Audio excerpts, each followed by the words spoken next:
काहे भुला गइलू कसम सार खाई के। मारवा में बैठल बारू मेहंदी लगाई के।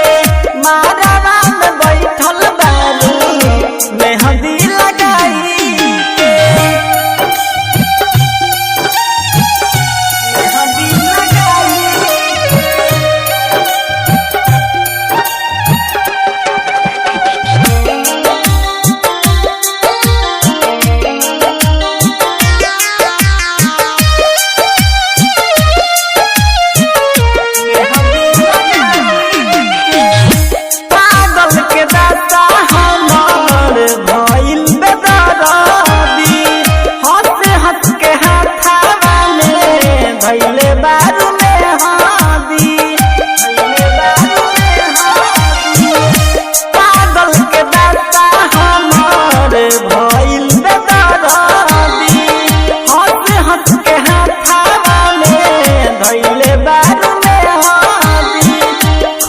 रही सुना जा पियावा के पाई के।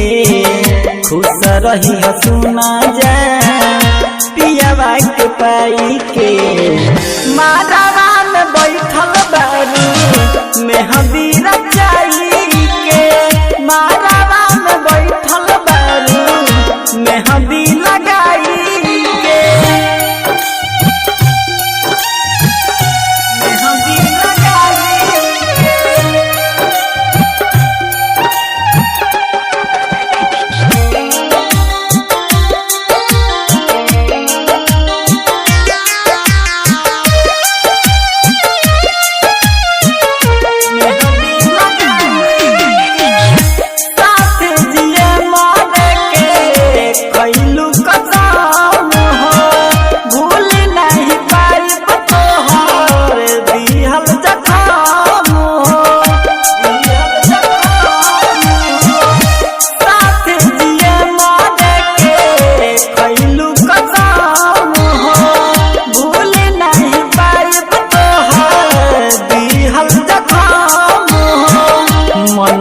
दीवाना के यार तोहके सताई।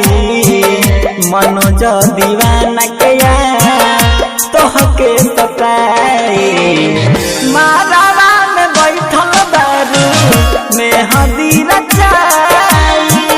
मारवा में बैठल बारू मेहंदी लगाई। संगीत रिकॉर्डिंग स्टूडियो